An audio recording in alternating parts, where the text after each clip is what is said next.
Este programa é livre para todos os públicos.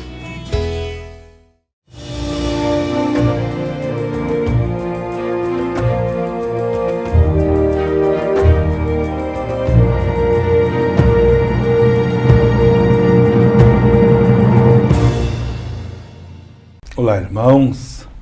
Pretendo hoje encerrar oficialmente minhas reflexões sobre o Concílio Vaticano II. Acontecimento tão importante, encerrado em 1965. Mas depois veio a difícil recepção do concílio. Isto é, os bispos voltaram para casa, trazem os documentos debaixo do braço, mas eles precisam agora transmitir o espírito do concílio. Com cada um, ela transmite, evidentemente, um pouco do seu jeito. A simplificação da liturgia era um tema desses. Falavam, nós temos que simplificar, mas simplificar como?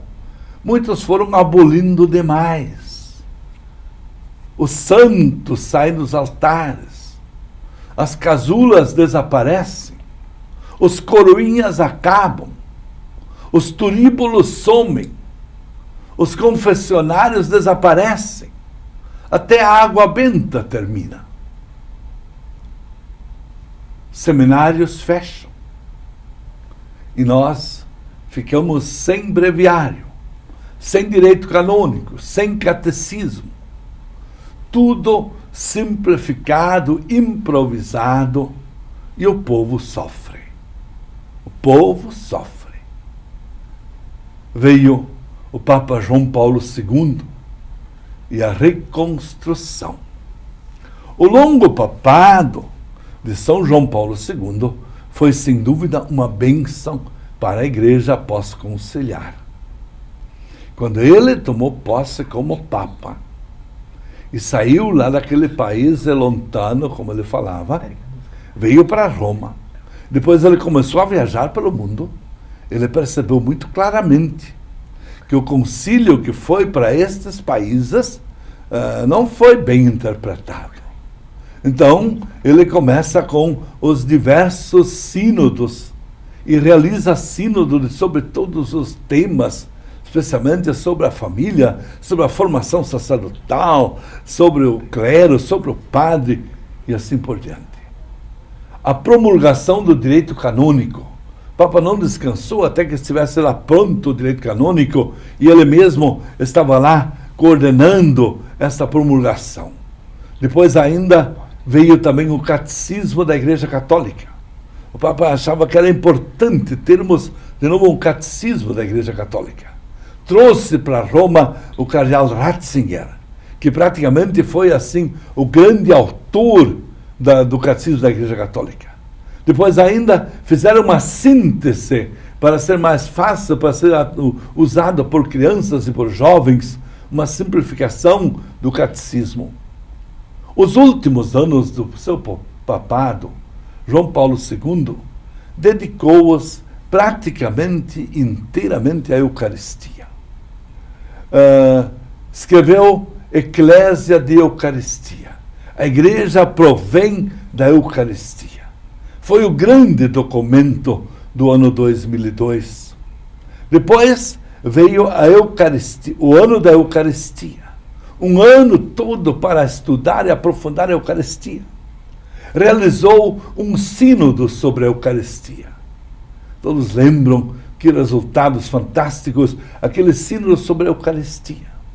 Dali surgem dois documentos. Sacramentum Caritatis, o sacramento do amor, e Mane Nobiscum, permaneça conosco.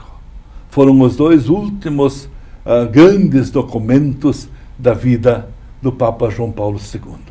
Ele deixou realmente marcas profundas para a Igreja e, sobretudo, para a reconstrução de uma mística, de uma espiritualidade, especialmente eucarística. Veio depois o Papa Bento XVI e a sua fidelidade ao concílio.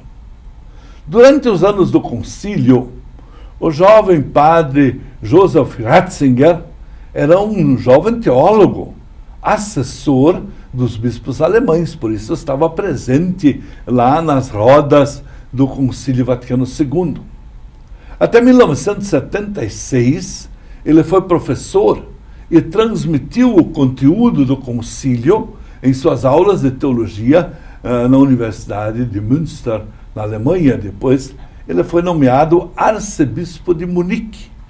E como arcebispo de Munique, ele foi chamado pelo Papa João Paulo II para vir a Roma e se tornar seu secretário da doutrina da fé. E ali ele assumiu a coordenação da elaboração do novo catecismo da Igreja Católica. Portanto, ele começou a cuidar verdadeiramente de nós termos um elenco de doutrinas. Os 4 grandes pontos: a fé, os sacramentos, os mandamentos e a oração.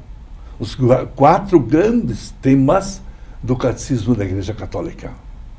Sua última iniciativa como Papa foi promulgar o Ano da Fé, para uma retomada de todos estes temas. O Papa estava preocupado com a questão da fé. Então, ele estava convicto de que uma séria reforma na Igreja, tal como seria necessária, passaria necessariamente por um estudo aprofundado de todos os documentos do Concílio Vaticano II. Quando o Papa Bento XVI renunciou no Carnaval de 2013, no dia seguinte, na quarta-feira de cinzas, o Papa teve um encontro grande com o clero de Roma. O Papa já tinha anunciado a sua renúncia, mas coloca um pouco agora para o clero de Roma, todos os padres e bispos que trabalhavam em Roma, as suas principais decepções. E o Papa Bento dizia naquela ocasião: quando se usa a palavra concílio, há 2 compreensões. Uma é o concílio real, que realmente existiu, o concílio dos grandes documentos, o concílio com a sua reforma teológica. Mas há também o concílio virtual. Isto é, o concílio virtual é aquele que a imprensa fez. Portanto, o concílio real é aquele que realmente aconteceu. Todo esforço de renovação da Igreja é aquele que está nos documentos. Ali está o concílio real. Mas o concílio virtual é aquele que foi apresentado pela mídia, como aquele que veio modificar tudo, como se a Igreja estivesse começando em 1965. É essa expectativa, onde sobretudo se colocava na mídia, naquele tempo, que as coisas iriam mudar ainda. Daqui para frente o que vai mudar? Tanta coisa ainda vai mudar. E a expectativa ficou no meio do povo, no meio dos fiéis. Então dizia o Papa Bento XVI, naquele dia melancólico da quarta-feira de cinza, para o clero de Roma: o concílio virtual fez muito mal à própria Igreja Católica. Ele espalhou falsas expectativas. Falsas expectativas. Tinha-se a impressão de que de um momento para outro tudo iria mudar mais ainda, que a Igreja ia continuar agora mudando. Daqui a pouco cai o celibato, daqui a pouco cai isso, cai a vida religiosa, daqui a pouco cai os sacramentos. Achava-se que tudo estava sendo questionado, interrogado. O Papa diz: o concílio virtual aboliu realidades tradicionais e muito importantes na vida da Igreja, que são os sinais, os hábitos. Aquilo era um sinal do religioso, uma marca. Todos, ao ver um sacerdote, uma religiosa, entrar num bonde, num ônibus, num trem, de antemão sabia, aqui está um consagrado. Posso conversar com ele, alguém que é consagrado por Deus, alguém que vive um ideal especial na igreja. De um momento para o outro, isso não existe mais. O concílio virtual, diz o Papa, deixou entrar um secularismo abominável que corrói a consciência e permite o laxismo nas consciências humanas. Como consequência, aquela ideia de que nada mais é pecado. Quanta gente se alimenta desse concílio virtual ou dessas ideias e pensa que o pecado grave não existe mais. Mesmo o pecado, os mais horríveis são disso. Passageiro, só um pecadinho, passa. Quanta gente se deixou empolgar por esse concílio virtual. Em consequência, tivemos tantos abandonos na vida sacerdotal e vida religiosa. Mais ainda, gravíssimos pecados se manifestaram no coração da igreja em tantas formas de pedofilia, de tantas maneiras de realmente haver o pecado grave presente no coração da igreja. Os piores ataques não vêm de fora, mas vêm de dentro da própria igreja, dizia o Papa Bento, no dia seguinte da sua renúncia. Parecia que realmente sentia-se velho demais para reagir diante de tantos problemas e não tinha mais força suficiente para realmente modificar aquilo que tinha sido feito desde o concílio, mas pela maneira falsa ou insólita com que ele foi apresentado. A mídia e o sistema virtual do concílio deturpou aquilo que genuinamente era um grande propósito de reforma e de renovação.